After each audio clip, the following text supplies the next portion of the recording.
Here we are once again visiting everyone's favorite mansion, Luigi's Mansion. Originally released on the GameCube back in 2001, initial skepticism quickly turned into newfound appreciation, and Luigi's Mansion would go on to become regarded as a classic. Yet following its release, the series went dormant for more than a decade until Next Level Games, who had previously worked with Nintendo on titles such as Punch-Out!, were given a chance to create a new entry. This one was known as Luigi's Mansion Dark Moon, and it was released for Nintendo's 3DS. It was a success, and this success ultimately led to a third entry created exclusively for Nintendo Switch, which remains one of the most technically impressive games on the console.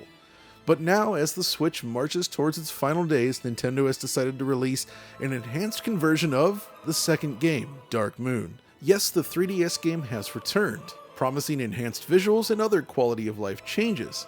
The packaging is intriguing, but is it worth revisiting today, and how much has changed in terms of presentation? That's what I hope to discuss here today, so let's get right into it.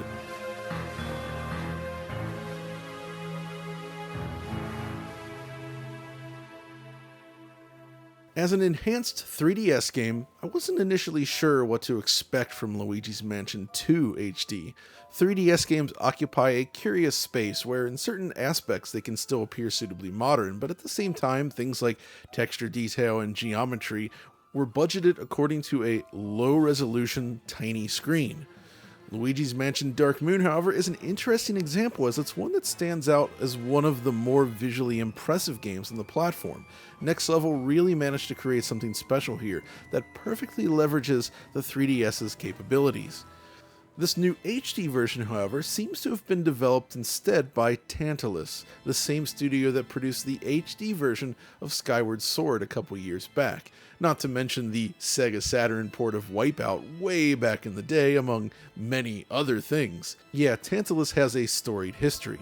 Now, at its core, Luigi's Mansion 2 is fundamentally designed in a very different way compared to the original game.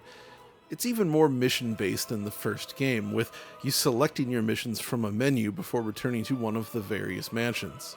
Yet while it feels more broken up, likely for handheld play, you're ultimately still achieving a series of objectives on making your way deeper into each new location. Now, the core of the action remains decidedly Luigi's Mansion. You're solving puzzles, battling ghosts, and generally wreaking havoc along the way, and it's good fun. As a 3DS game, however, Tantalus was faced with updating the visuals to appear suitable for the Switch, without completely altering the look of the game.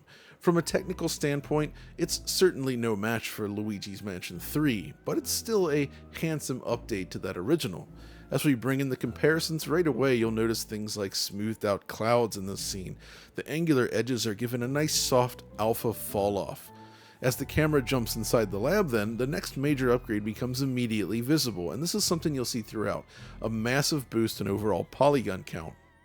If we go ahead and pause the video right here, you can see that the professor's bald head is now so much smoother and rounded off. Just look at that chrome dome shine. In addition, the lighting no longer reveals vertices within the model's surface. Now if we jump over to Luigi instead, hanging out in his lounge chair, the lift in detail is even more significant. And it's not just the modeling either. The lighting and textures have also been completely reworked. It's all new stuff. It's the kind of thing where, when you first lay eyes on the Switch version, your memory might tell you that this is how the game always looked. It's only when you make these comparisons that you can really appreciate the amount of effort poured into enhancing the presentation while staying true to the 3DS original. It's a really nice way to translate games from that system to a more powerful machine with a higher resolution screen. This scene then, where the professor shows off his gadgetry, is also revealing. Look at the shadows in the scene. Yeah, they're definitely much higher resolution now, as you might expect, but look closer and you'll notice that certain other things, like the professor's little tuft of hair here, cast shadows now, essentially highlighting a more robust shadow solution. I know, sometimes it almost feels like we're a parody of ourselves when we stop and point out things like this, but really, highlighting these little details reveals a lot more about the changes than you might think. But let's go ahead and jump forward to this scene. As we're introduced to the first mansion, the camera sweeps over the area with the raindrops falling. Luigi then is eventually beamed into the world, and we get a chance to compare this scene on both 3DS and Nintendo Switch. One thing you'll notice first though is that the overall geometry in this scene is largely unchanged. There are definitely some differences which we'll see momentarily, but most of the changes tie into the game's textures and materials. They're all much higher resolution now with significantly more nuance that plays more naturally with the game's lighting systems. This is arguably the most significant improvement, and it really elevates the game's visuals. Just walking around outside the mansion, there's just so much more texture to the scene. It's subtle in some ways, but it contributes to a cleaner overall presentation that just feels more at home on the Switch. You'll see another leap in detail as Luigi goes to open his first door, though they did not add back in those simulated reflections we saw on the doorknob way back in the original Luigi's Mansion, did they? Now, I've not had a chance to actually play through the entire game, but this first mission basically tells you everything you need to know about the game's visual upgrade compared to the 3DS version.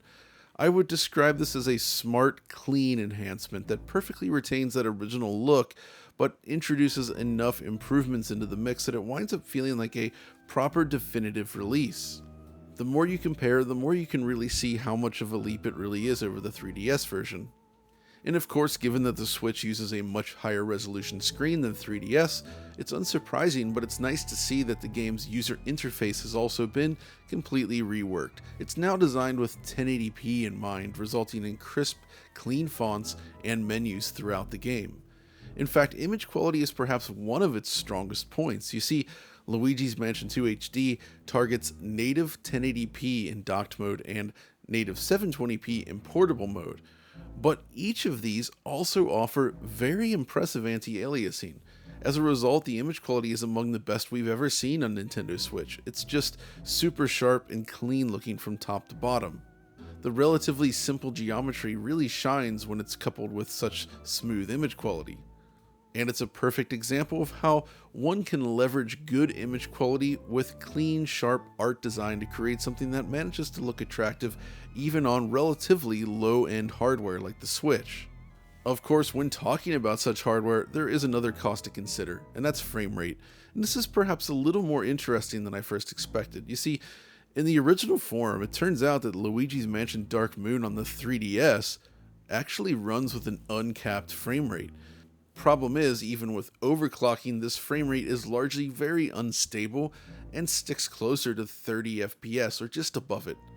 Yet this instability basically means that the game never quite looked as smooth as it should. I remember being quite irritated by this back in the day.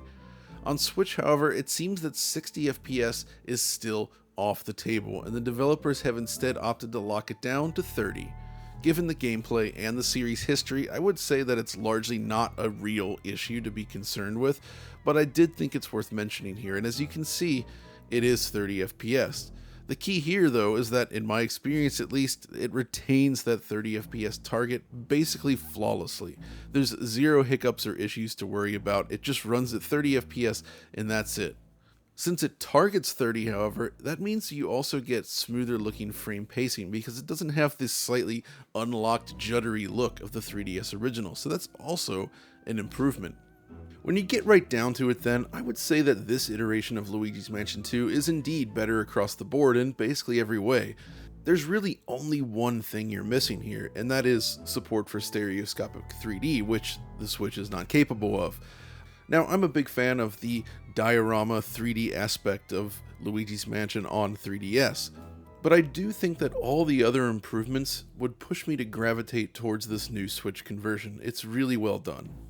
Now, the other aspect of the presentation I want to talk about then is the audio. As a conversion of a handheld game, I didn't exactly have high hopes that the development team would implement surround sound support, and that's exactly the case. They did not add surround sound support. Luigi's Mansion 2 HD remains a stereo experience with no usage of surround sound channels. Audio in general, though, I would argue, isn't exactly a high point for this game.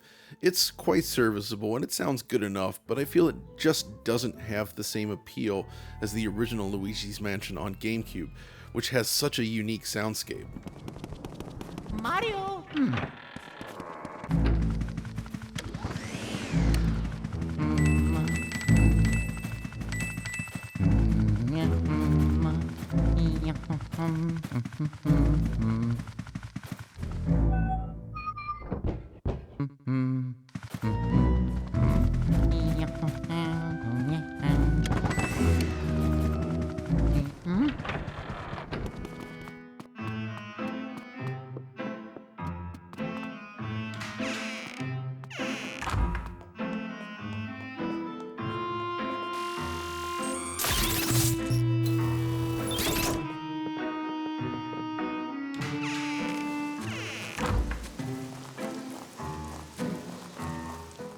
The compositions are okay enough, but none of them really grabbed my attention in quite the same way.